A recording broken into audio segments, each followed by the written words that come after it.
এগুলো দুটোটাই কিন্তু face massage হিসেবে ব্যবহার করা হয়, কিন্তু এটা আপনি চাইলে কিন্তু শরীরের যে কোনো অংশে, গাড়ে, পিঠে, হাতে সব জায়গাতে কিন্তু এভাবে মাসাজ করতে পারবেন। এটা একটু সাইজে ছোট আর এটা একটু বড়।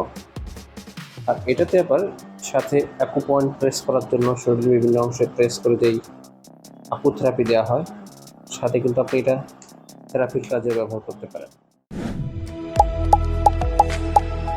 টেক টুলস, নয় দেখিয়ে হবে না ছয়।